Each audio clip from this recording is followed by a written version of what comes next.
பத்திரிகா, நீங்க மஞ்ச பத்திரிகா, நீங்க மஞ்ச பத்திரிகா திட்டமிட்டு வந்திருக்கீங்க. யார் உங்களை ஆகி விட்டது? யாரையாகி விட்டது? உங்க பத்திரிகை முதலாளி ஆகி விட்டுருக்காரு. நடந்த சம்பவத்துக்காக என் வருத்தத்தை தெரிவித்துக் கொள்கிறேன். அந்த காயப்பட்ட காரணத்தினால்தான் அப்படி கேட்டிருக்க கூடாது. என்னைக்காவது வெளியிட்டதுண்டா ஏடுகளோ ஊடகங்களோ?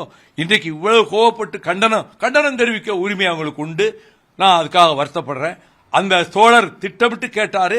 அதுல ஏற்கனவே 5 நாளைக்கு முன்னாடி வந்த செய்தினால மனம் முன்பட்டு இருந்ததுனால அவரை பார்த்து கேட்டேன், நீங்க எந்த அந்த பத்திரிகை தானா அப்படின்னு கேட்டேன். கேட்டிருக்க கூடாது. நான் வருஷா பத்திரிகைகளை ரொம்ப மதிக்கக்கூடியவன். எந்த இடத்துலையும் யாரையும் நான் இது பண்ணல. 2 சம்பவத்தை குறிப்பிட்டு பத்திரிகையாளர் சங்கம் சொல்லியிருக்கு. ஆயிரக்கணக்கான இடங்கள்ல பத்திரிகையாளர்களை மரியாதையா நடத்தி இருக்கிறேன். அது அவங்களுக்கு மறந்து போச்சா? உங்களை பத்திரிகை ஆபீஸ்குள்ள பூந்து இருக்கிற கட்சி, உங்க முகத்துல காரித்து போன ஒரு தலைவர், அவங்கள பற்றி என்னைக்காவது நீங்க கண்டனம் போட்டிருக்கீங்களா? இப்ப நீங்க கண்டனம் போட்டதை பத்தி ஒரு தப்பு இல்லை, நான் தப்பா சொல்லல.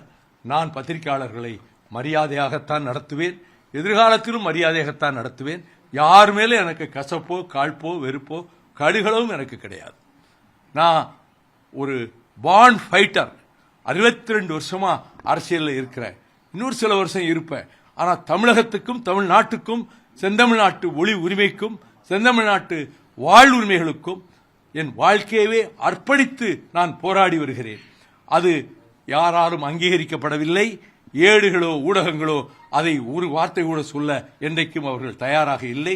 அதற்காக அவர்கள் மீது எனக்கு அந்த கோபமும் இல்லை. பத்திரிகையாளர்கள் உரிமையை பொட்டாவில் நான் தான் அந்த ப்ரொவிஷனை நீக்க காரணம். அவங்க பிரஸ் மேலேயே பாஞ்சாங்க. பொட்டாவில் அதை ரிமூவ் பண்ண வச்சது நான் தான். அப்படி பத்திரிகையாளர்களுக்கு மரியாதை என்றைக்கு நான் கொடுப்பேன். நடந்த சம்பவத்துக்காக என் வருத்தத்தை தெரிவித்துக் கொள்கிறேன். நீங்கள் பத்திரிகையாளர் சங்கத்துக்கு என்னுடைய வருத்தத்தை தெரிவித்துக் கொள்கிறேன். எங்க தோழர்களை போகாதீங்கன்னு தான் சொன்னேன். நான் ஒன்னும் ஏவி விடல. அவங்க மீறி கிட்ட போயிட்டாங்க. அது போனது தப்பு. அது மாதிரி நடக்காது.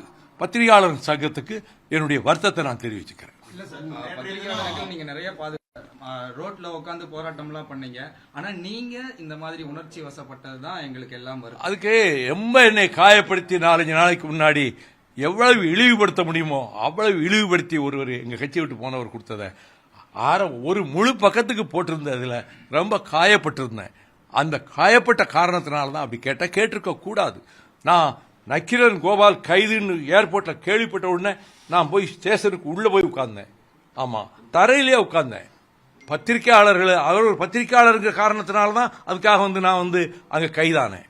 அப்படி பத்திரிகையாளர்களுடைய உரிமையை என்றைக்கும் பாதுகாப்பதற்கு வைகோ தயாராக இருப்பான். நடந்த சம்பவத்துக்கு என் வருத்தத்தை தெரிவித்துக் கொள்கிறேன்.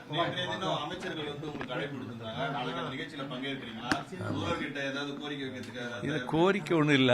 ஆட்சிக்கு பிறகான முதல் கூட்டம் பெயர் வைக்கக்கூடிய ஒரு நிகழ்வு எல்லாம் நடைபெறக்கூடிய இந்த கூட்டத்துக்கு என்ன பெயர் வைக்கலாம் அப்படின்ற டிஸ்கஷன்லாம் நாளைக்கு இருக்கலாம். அங்க போனா தான் தெரியும். என்ன பங்கேற்கிறோம். நாங்க எங்க தலைமை நிர்வாகிகள் எல்லாருமே பங்கேற்கிறோம். அவங்க அழைப்பு கொடுத்திருக்காங்க.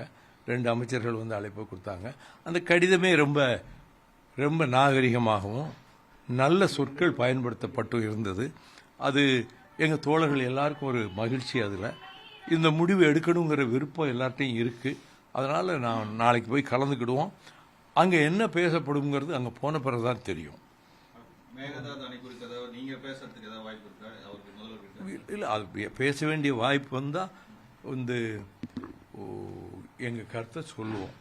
அதுக்காக 2012 முதல் போராட்டத்தை மேகதாட்டு கிருஷ்ணகிரியில் நடத்தினோம். நாங்கள் சகோதரர் ஆடுதுறை முருகன் ஏற்பாட்டில் காவிரி தீரம்பூராம் ஊரூரா போய் இந்த மேகதாட்டு எடுத்து பிரச்சாரம் பண்ணி கட்சி கொடி கட்டாம காரில் எங்கேயும் கொடி கட்ட விடாம இந்த மேகதாட்டு ஆபத்தை மக்கள்கிட்ட போய் சொல்றதுக்கு எல்லா இடங்களையும் ஆடுதுறை முருகன் தான் ஏற்பாடு செஞ்சிருந்தாரு.